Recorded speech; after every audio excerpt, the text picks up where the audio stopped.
Et nous commençons ce journal par une nouvelle information sur un raid présumé israélien en Syrie. Oui, selon des sources syriennes, l'armée israélienne aurait tiré dans la nuit des missiles en direction de positions syriennes dans le sud du pays, apparemment dans une région rurale près de Kounetra, donc près de la frontière israélo-syrienne. Pas de blessés, mais des dégâts ont été constatés sur place. Et puis parallèlement, des unités de Tsahal ont procédé la nuit dernière à une opération militaire, plutôt ce matin, dans la ville de Jenin. Selon des sources palestiniennes, ces forces auraient encerclé la maison d'un terroriste du djihad islamique qui avait été éliminé par Tsahal il y a 2 mois. Et puis enfin, l'Égypte aurait, selon certaines sources, lancé un avertissement à Israël afin que l'État hébreu n'envisage pas d'éliminer Yahya Sinwar, le patron du Hamas, à Gaza.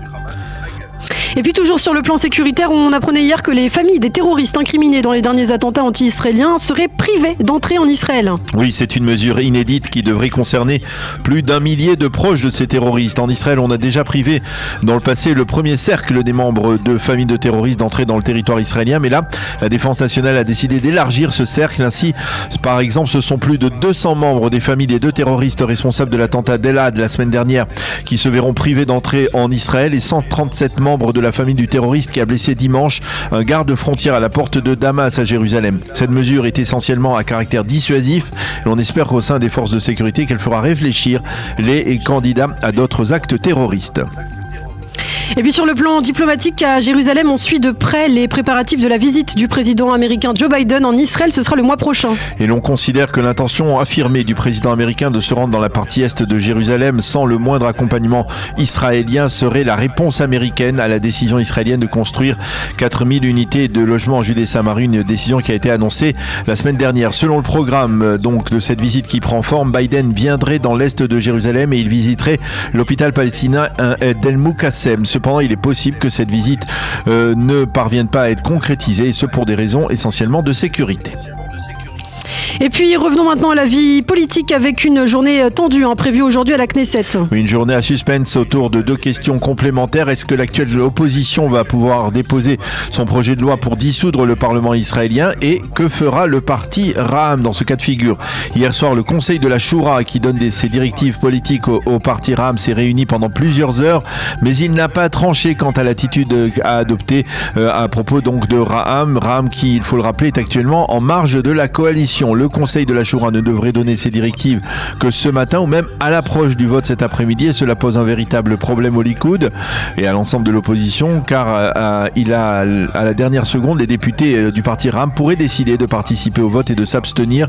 Alors la loi tomberait et l'opposition ne pourrait pas proposer un autre projet de loi de dissolution avant les 6 prochains mois. Si par contre les députés Ra'am devaient être absents aujourd'hui de l'enceinte du Parlement, alors l'opposition déposera effectivement ce projet de dissolution qui devrait être alors voté en lecture préliminaire. Au Likoud, on affirme que le fait que l'avenir du gouvernement dépend des frères musulmans de Ra'am, je cite, est une bassesse historique vers laquelle Bennett nous entraîne. Fin de citation. Mansour Abbas a rappelé à Binyamin Netanyahou, qui avait tenu ses propos, qu'il avait lui-même attendu la décision de la Shura qui devait trancher si Ra'am allait avec le Likoud, avec le gouvernement Bennett-Lapid. C'était il y a 1 an avant la formation de l'actuel gouvernement.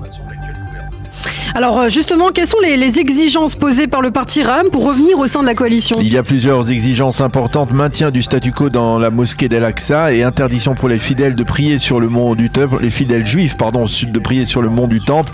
L'engagement également signé par les 8 chefs des partis de la coalition de mettre en application le fameux plan quinquennal économique qui est destiné au secteur arabe israélien.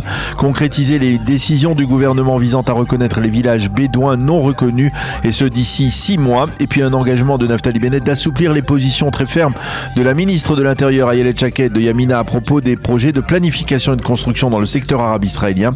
Enfin, accélération de la campagne de collecte d'armes à feu détenues illégalement dans le secteur arabe israélien.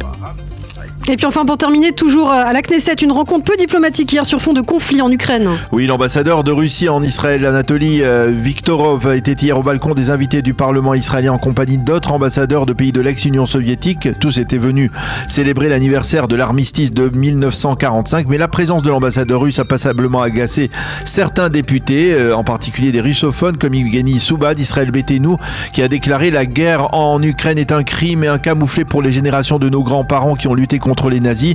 Le député Likud Yodi Edelstein, ancien président du Parlement israélien, lui aussi russophone, a déploré à la tribune l'usage cynique fait par les Russes de la victoire de 45 pour assassiner, je cite, des milliers d'innocents en Ukraine. Face à ces déclarations, eh bien, l'ambassadeur russe a décidé de quitter les lieux précipitamment.